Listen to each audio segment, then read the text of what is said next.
The morning sun cast long shadows across the military training facility as Staff Sergeant Maria Santos adjusted her grip on the Barrett 50 caliber rifle. The weapon, nearly as long as she was tall, seemed almost comically oversized in her hands. At barely 5 feet 4 inches and weighing just over 120 pounds, she looked like a child playing with her father's tools. The other soldiers noticed, and their whispered comments weren't meant to be kind. General Harrison watched from the observation deck, his weathered face twisted into a familiar scowl. He had seen many soldiers come and go in his 30-year career, but something about Santos particularly irritated him.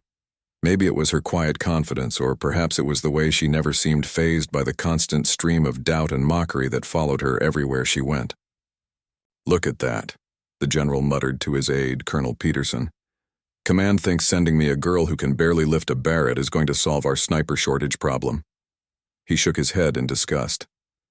"In my day, we didn't have time for social experiments. We needed soldiers who could actually do the job." Maria had heard variations of this speech countless times since arriving at the elite sniper training facility 3 weeks ago. She had worked twice as hard as anyone else, just to earn her place here, but that didn't seem to matter to people like General Harrison. To him, she would always be an outsider, a diversity hire, a woman trying to do a man's job. The other trainees weren't much better. They formed tight circles during breaks, sharing jokes and stories that somehow never included her. When she approached, the mess hall conversations would die down, replaced by measuring stares and barely concealed skepticism. Some were openly hostile, making comments about how she was taking a spot away from a real soldier. Others were simply indifferent, treating her like furniture that happened to be in their way. But Maria had dealt with worse. Growing up in East Los Angeles, she had learned early that respect wasn't given freely. It had to be earned, usually the hard way. Her father, a veteran of the Gulf War, had taught her to shoot when she was 12, not because he wanted her to become a soldier, but because he wanted her to be able to protect herself in a neighborhood where gunshots were as common as car horns. She remembered the first time she had outshot her older brothers at the local range. They had been using the family's hunting rifles, taking turns trying to hit targets at 300 meters.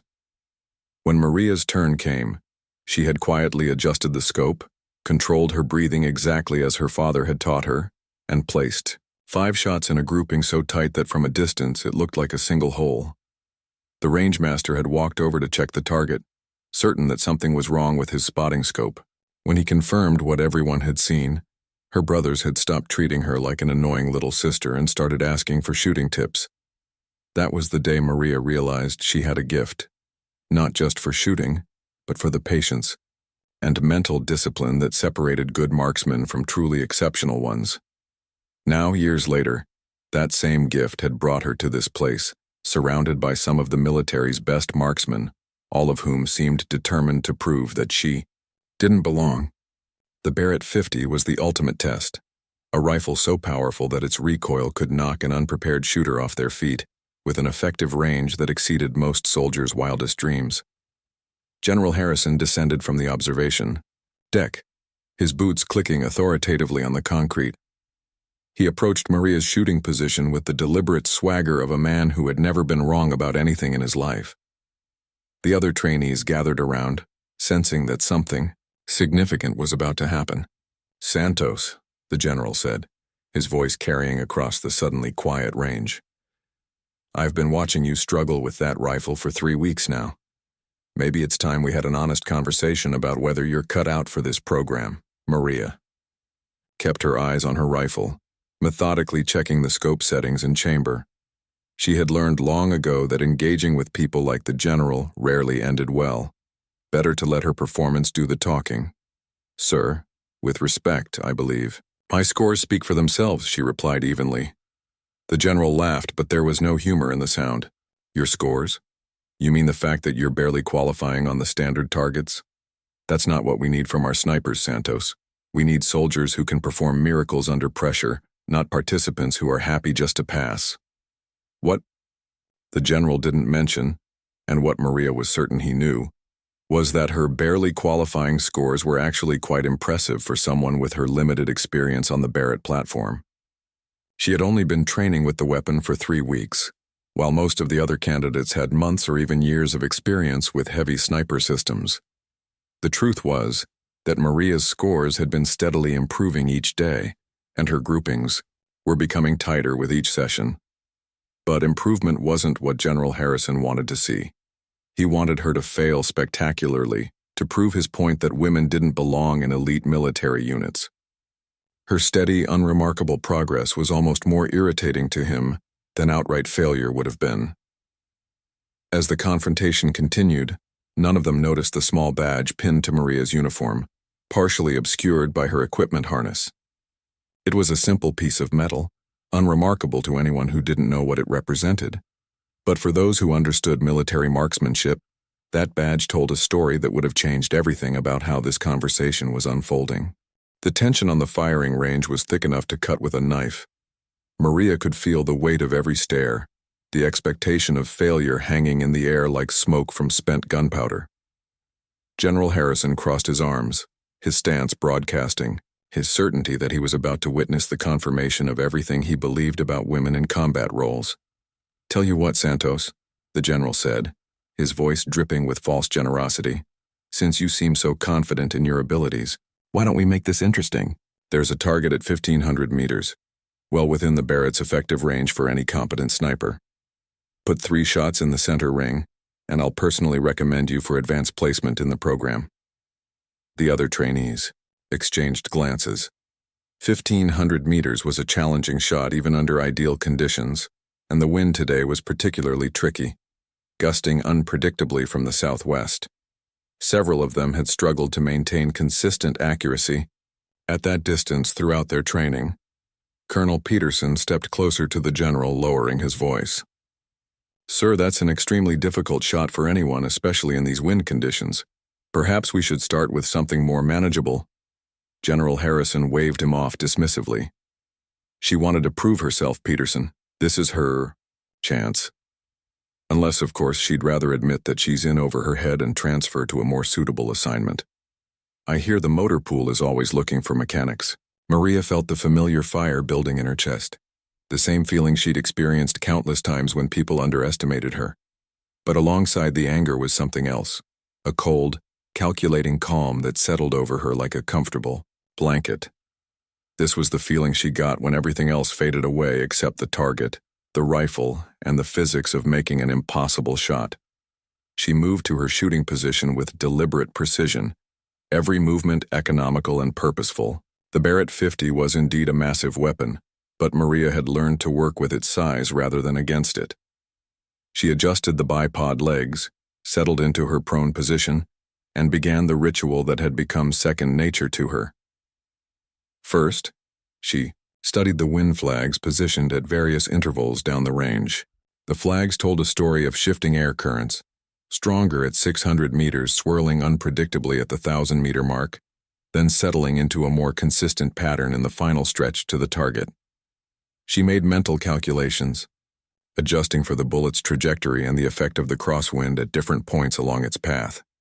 The target itself was barely visible to the naked eye, a small speck of white against the brown hillside.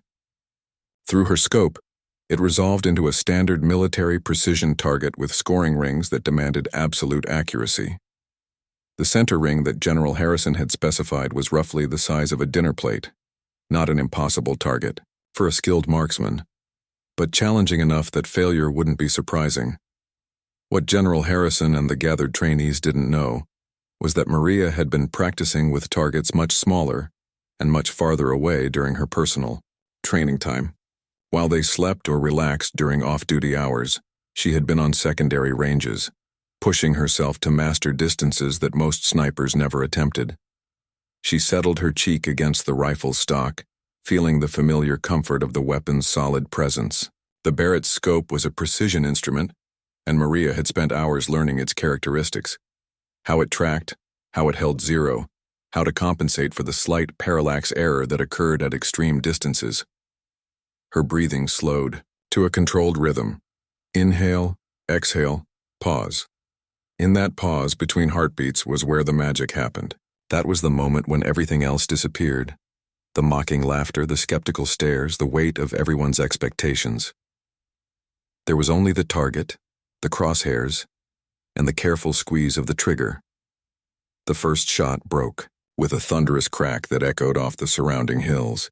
The Barrett's recoil was substantial, but Maria absorbed it smoothly, her body positioned correctly to manage the rifle's violent energy. Through her scope, she watched the bullet's trace, a faint shimmer in the air that lasted only a fraction of a second. The spotter called out the hit. Center ring 2 inches high, 1 inch right. A murmur ran through the gathered soldiers. It was a good shot. Better than good, actually. But General Harrison's expression didn't change. One lucky shot proved nothing. Anyone could get fortunate once. Maria made a minute adjustment to her scope and settled in for the second shot. This time she had additional information. She knew exactly how her rifle was behaving in these conditions, how the wind was affecting the bullet's flight path. She made tiny corrections to her aim point, compensating for the pattern she had observed. The second shot was even more impressive. "Dead center," the spotter announced, his voice betraying a hint of surprise. Now the murmuring grew louder. 2 perfect shots in a row was beyond luck. It was skill. General Harrison's jaw tightened almost imperceptibly, but his confidence remained unshaken. He had seen good shooters before. What mattered was consistency under pressure, and the pressure was about to increase significantly. "Interesting," he said loudly enough for everyone to hear. "But let's see if you can maintain that performance when the stakes are real. Miss this third shot, Santos, and you're out of my program permanently. No appeals, no second chances. Your choice." The words hung in the air like a challenge thrown down in an old Western movie. Maria could feel the weight of the moment, the knowledge that her entire future in the military's elite sniper community balanced on this single trigger pull. But instead of increasing her anxiety, the pressure seemed to sharpen her focus even more. The silence that followed General Harrison's ultimatum was deafening. Even the wind seemed to pause, as if nature itself was waiting to see what would happen next. Maria remained motionless behind her rifle, but inside her mind, a different kind of calculation was taking place. This wasn't just about making a difficult shot anymore. This was about something much larger. She thought about her father, who had worked double shifts at the factory to pay for her college education, only to watch her choose the military instead. She thought about her mother, who had cried the day Maria shipped out to basic training, not because she wasn't proud, but because she was terrified of losing her daughter to a world that didn't seem to want her. Most of all, she thought about every young girl who might be watching from somewhere, wondering if she could ever be strong enough, skilled enough, brave enough to stand in a place like this. The weight of representation was something male soldiers never had to carry, but Maria felt it every day. The knowledge that her failures would be seen as proof that all women would fail, while her successes would be dismissed as flukes or exceptions. Through her scope, the target remained perfectly clear. The third shot would be the most important of her career, but in a strange way, it was also the least complicated. She had already proven she could hit this target twice. The physics hadn't changed. The wind patterns were consistent and her rifle was performing exactly as expected. The only variable was the pressure, and pressure was something Maria had learned to transform into fuel.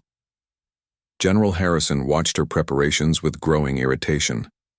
He had expected her to rush the shot, to let the stress cause her to make the kind of mistake that would validate all of his assumptions. Instead, she was taking her time, methodically going through the same pre-shot routine she had used for the previous 2 rounds. "Clock's ticking, Santos," he called out. "In real combat, you don't get all day to line up your shot." Maria didn't respond immediately. She was busy reading the wind, watching the grass stems at various distances, noting the subtle changes in the mirage patterns that only experienced long-range shooters knew to look for. When she finally spoke, her voice was steady and confident. "In real combat, sir, taking an extra 30 seconds to ensure a first-round hit often means the difference between mission success and mission failure. A hasty shot that misses doesn't help anyone." It was a perfectly reasonable response backed by military doctrine and common sense, but General Harrison heard it as insubordination.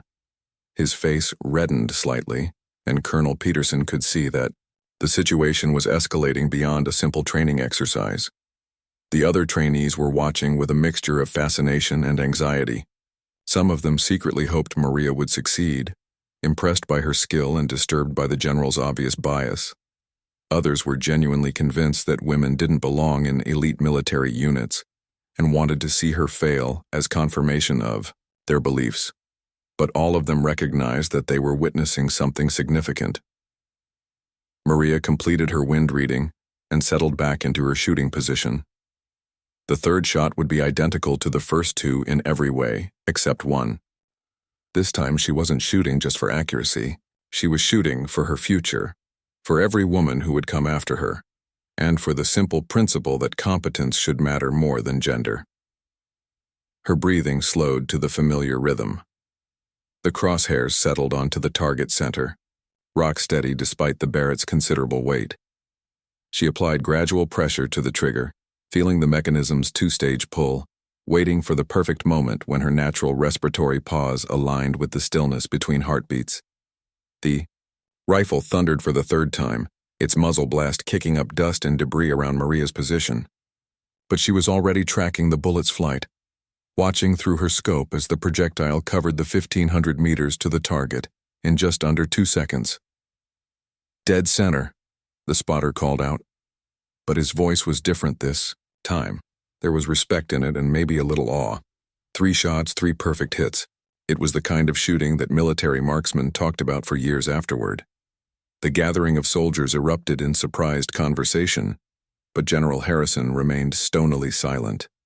Maria began the process of making her rifle safe, removing the bolt and checking the chamber with the same methodical precision she had shown throughout the exercise.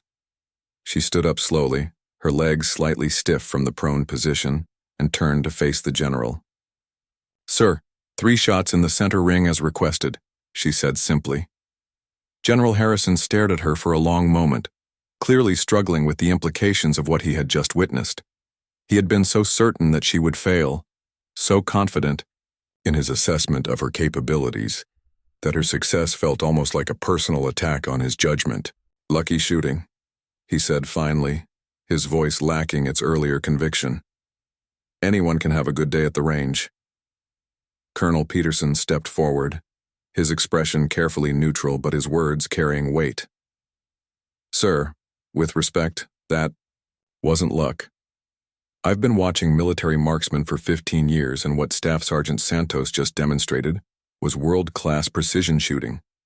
Those groupings would be impressive for anyone, regardless of experience level." The comment hung in the air, and Maria could see that others were nodding in agreement. For the first time since arriving at the facility, she felt like some of the other soldiers were seeing her as a peer rather than an outsider. It was a small victory, but an important one. General Harrison's jaw worked as he processed the situation. He had painted himself into a corner with his public ultimatum, and now he had to deal with the consequences of Maria's success. The smart thing would be to graciously acknowledge her skill and move on, but his pride wouldn't allow for such a simple resolution. Instead, he made a decision that would reveal more about Maria's true capabilities than even her perfect shooting had accomplished. General Harrison's eyes narrowed as he studied Maria's uniform more carefully, searching for some explanation for what he had just witnessed.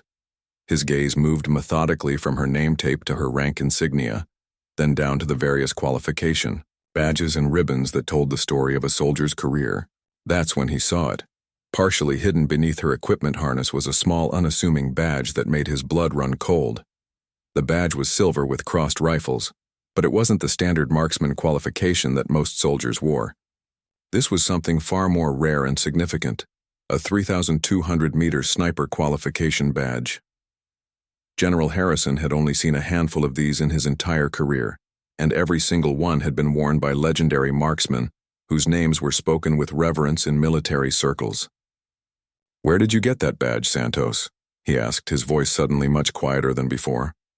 Maria glanced down at her uniform, then back at the general. "Which badge, sir?" "Don't play games with me. The 3,200-meter qualification. Where did you earn it?" The question sent a ripple of shock through the gathered soldiers. Most of them had never even heard of a 3,200-meter qualification, let alone seen someone who had earned one. The implications were staggering. If Maria could accurately engage targets at over 2 miles, then her performance at 1,500 meters wasn't impressive skill, it was child's play.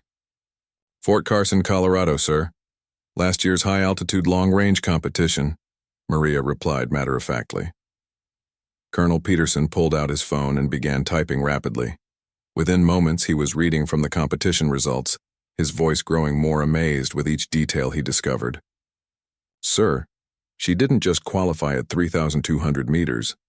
According to the official record, Staff Sergeant Santos placed second overall in the competition, shooting against some of the military's top precision marksmen.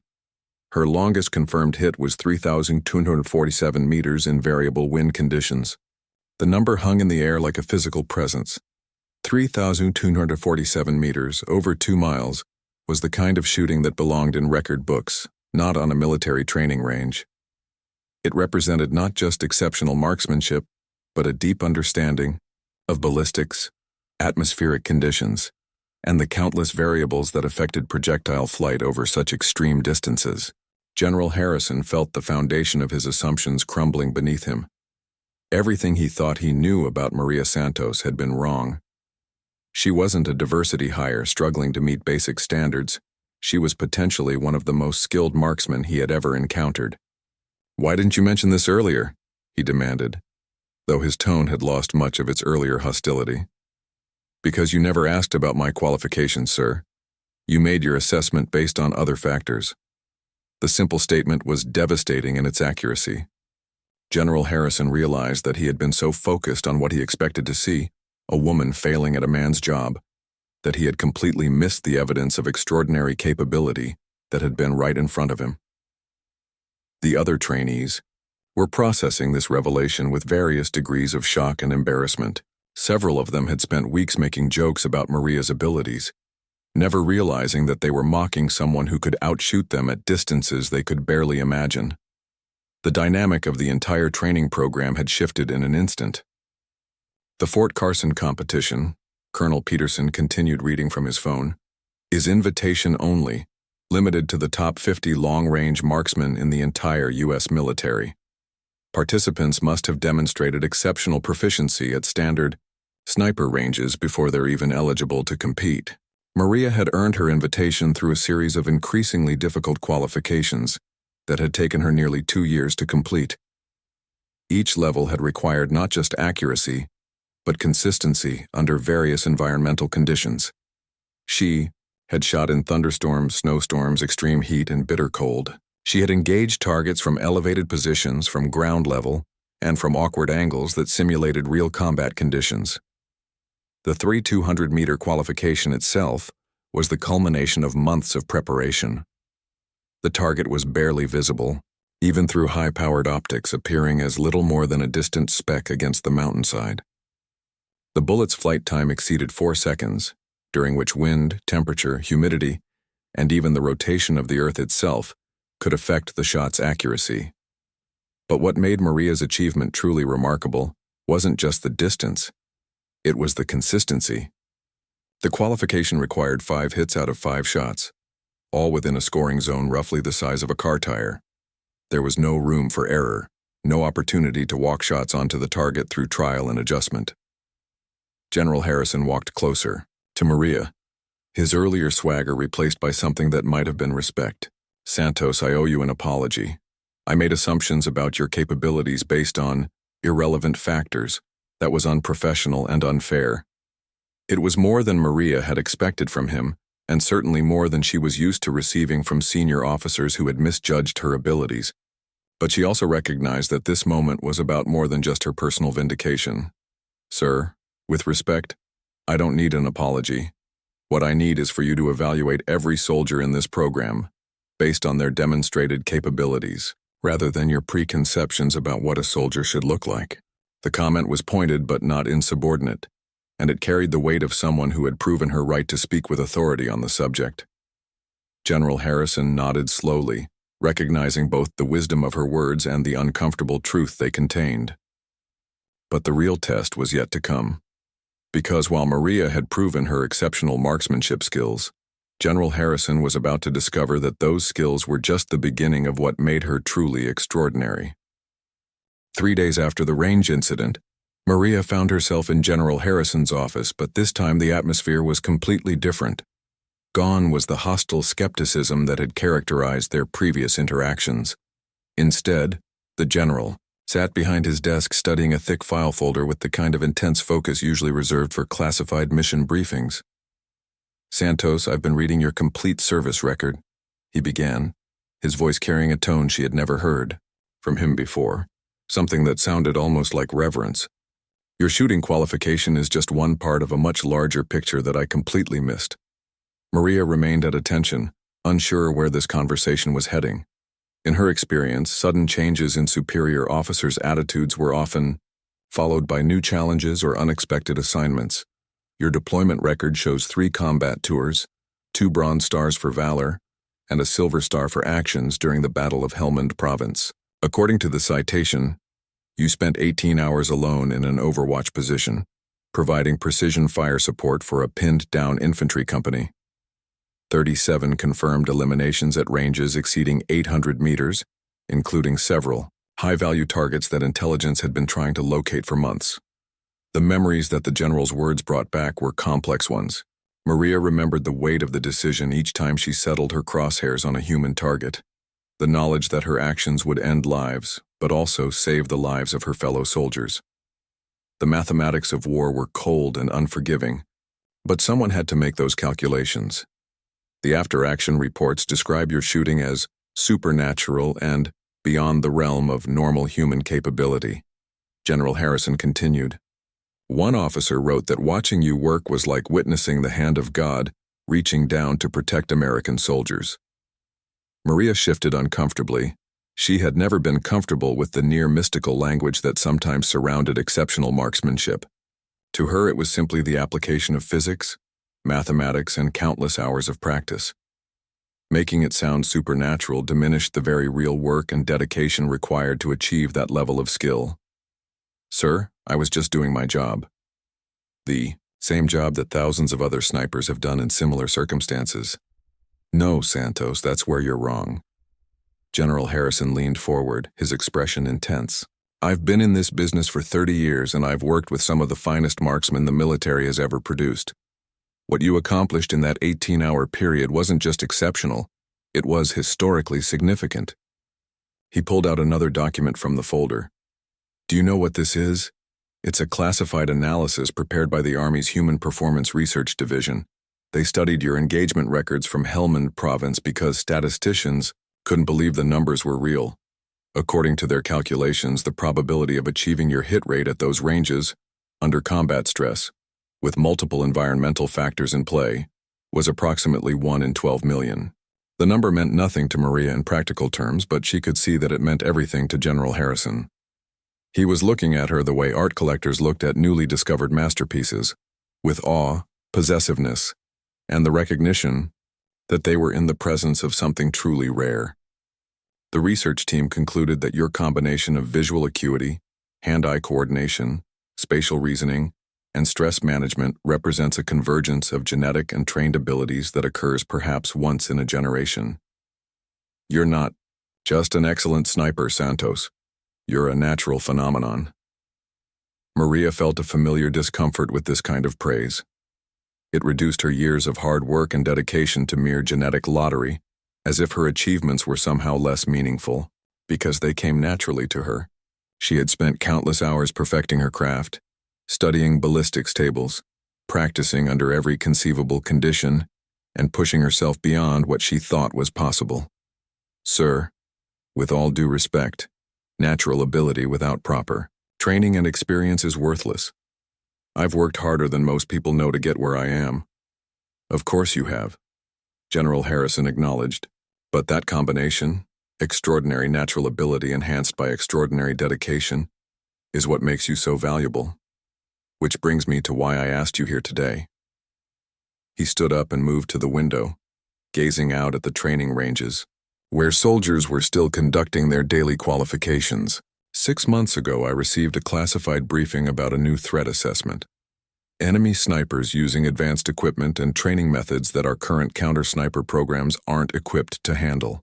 They're making shots at distances we previously considered impossible, and they're targeting our leadership with devastating effectiveness. Maria remained silent, sensing that she was about to be offered an opportunity that would change the trajectory of her career. The Pentagon has authorized the creation of a new program, the Advanced Long-Range Precision Strike Initiative. We need someone to develop training protocols, test new equipment, and eventually lead a team of elite marksmen capable of engaging threats at previously unimaginable distances. The implications of what he was suggesting began to sink in. This wasn't just a promotion or a new assignment. It was an invitation to help reshape the future of military marksmanship. The job requires someone with proven combat experience, exceptional technical knowledge, and the kind of shooting ability that can't be taught. It also requires someone who understands what it's like to be underestimated and can help identify other soldiers whose potential might be overlooked. General Harrison turned back to face her, and Maria could see that his entire perspective had been transformed by the revelations of the past few days. The man who had once viewed her as a liability now saw her as a solution to problems he hadn't even known existed. Santos, I'm offering you the chance to write the next chapter of precision marksmanship. You'll have unlimited resources, access to experimental technology, and the authority to recruit and train the next generation of military snipers. The question is, are you interested? Maria felt the weight of the moment settling around her like a familiar blanket. This was exactly the kind of opportunity she had dreamed about during those long nights on deployment, when she had imagined what she might accomplish if given the chance to push the boundaries of what was considered possible. 2 years later, Staff Sergeant Maria Santos stood on the same firing range where General Harrison had once tried to humiliate her, but everything about the scene had changed. She now wore the insignia of a Master Sergeant, and the Barrett 50 in her hands was no longer the standard military issue weapon, but a highly modified precision instrument that represented the cutting edge of sniper technology. The Advanced Long-Range Precision Strike Initiative had exceeded every expectation. Under Maria's leadership, the program had developed new training methodologies that identified and cultivated exceptional marksmanship talent, regardless of the soldier's background or appearance.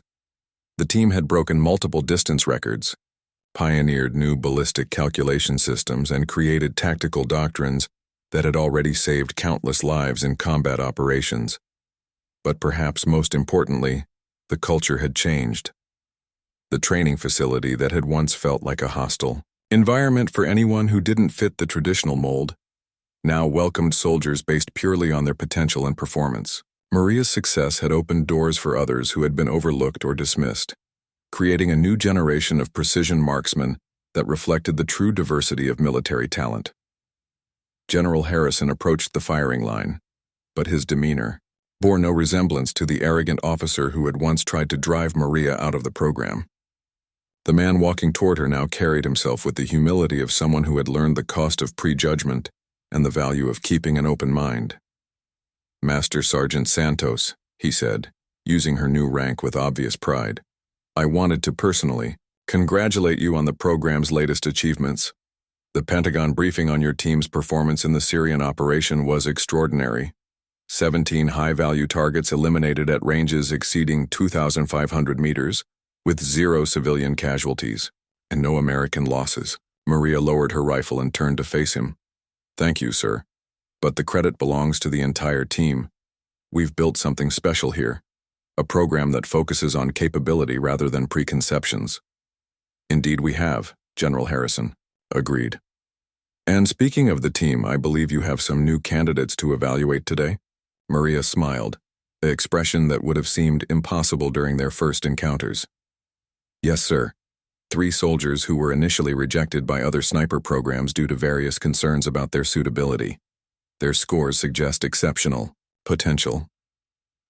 As if summoned by their conversation, 3 soldiers approached the firing line. The first was a young woman barely out of basic training, her small stature and quiet demeanor reminiscent of Maria's own early days in the program. The second was an older sergeant who had been told he was too old to learn new techniques. The third was a soldier whose previous commanders had written him off as lacking the temperament for precision work.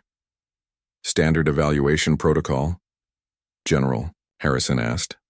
Modified, Maria replied. We start with a conversation about their background and motivation, then basic marksmanship assessment at multiple ranges, but most importantly, we observe how they respond to pressure and whether they show the mental discipline that can't be taught. She moved toward the candidates, and General Harrison could see that her approach was completely different from the intimidation tactics that had once been standard in elite military programs. Instead of trying to break down the soldiers' confidence, she was clearly focused on building them up and identifying their strengths. The thing I've learned, Maria said over her shoulder, is that exceptional marksmanship isn't just about physical ability or even technical knowledge. It's about the capacity to remain calm under pressure, to make precise calculations when everything around you is chaos, and to take responsibility for life and death decisions. Those qualities can be found in people who don't look anything like what we used to think a sniper should look like. General Harrison watched as Maria began working with the first candidate, the young woman who reminded him so strongly of Maria herself 2 years earlier. He could see the same uncertainty in her eyes, the same determination to prove herself, and the same natural grace with the massive rifle that seemed almost too large for her to handle. But he also saw something else, the patience and encouragement that Maria brought to her teaching, the way she shared technical knowledge without condescension, and the obvious respect she had for each soldier's potential. It was a completely different approach from the harsh, eliminative methods that had dominated military training for decades. The first candidate's shots were impressive, not perfect, but showing clear signs of exceptional natural ability and excellent foundational training. The second candidate, despite his age, demonstrated the kind of steady consistency that came from years of experience and mature judgment. The third candidate surprised everyone by achieving groupings that suggested an almost supernatural understanding of ballistics and wind compensation. As the evaluations continued, General Harrison reflected on the profound transformation that had taken place not just in the program, but in his own understanding of leadership and potential. The facility that had once been a place where preconceptions were reinforced had become a laboratory for discovering and developing human excellence in all its forms. Master Sergeant, he said quietly, as they watched the third candidate prepare for a challenging 800-meter shot. I need to ask you something that I should have asked 2 years ago. How did you find the strength to persist when everyone around you seemed determined to see you fail? Maria considered the question carefully before responding. Sir, I think the secret was understanding that their doubt wasn't really about me. It was about their own fear of change, their comfort with familiar patterns, and their inability to imagine that excellence might come in different packages than they expected. Once I realized that, their opinions became irrelevant to my performance. She paused to observe the candidate's shot placement, another impressive hit that confirmed her assessment of his potential. But more importantly, I had a responsibility to everyone who would come after me. Every woman, every soldier who didn't fit the traditional mold, every person who had been told they weren't suitable for this kind of work. I couldn't let my personal feelings about unfair treatment interfere with that responsibility. The wisdom in her words struck General Harrison with unexpected force. He realized that Maria's greatest achievement wasn't her extraordinary marksmanship or even her successful leadership of the new program. It was her ability to transform a system that had been designed to exclude people like her into one that actively sought out and developed untapped potential. The program you've built will outlast both of us, he observed. In 20 years there will be snipers serving in elite units who might never have had the opportunity if you hadn't changed how we identify and develop talent. That's the goal, sir, to create a system where capability is the only thing that matters, and where every soldier has the opportunity to reach their full potential, regardless of what assumptions people might make about them. As if to punctuate her point, the young, female candidate achieved a perfect center hit on her final qualification shot. Her celebration was restrained but visible, and General Harrison could see the same quiet pride in her expression that he remembered seeing in Maria's face 2 years earlier.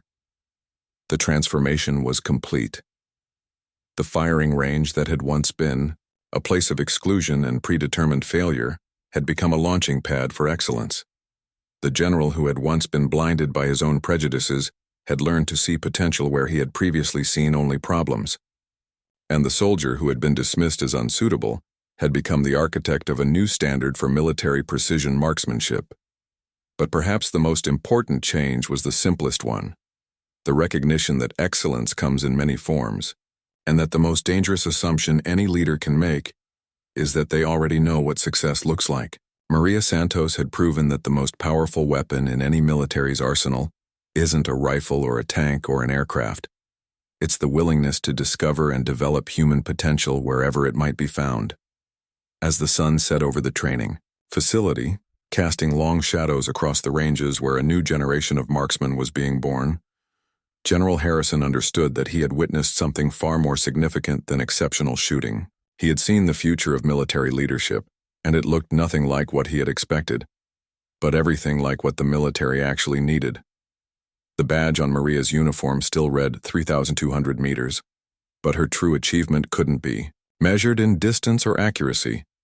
It could only be measured in the opportunities she had created, the barriers she had broken, and the mind she had opened to the possibility that excellence was not the exclusive domain of any particular type of person. In the end, that legacy would prove to be her most important shot of all.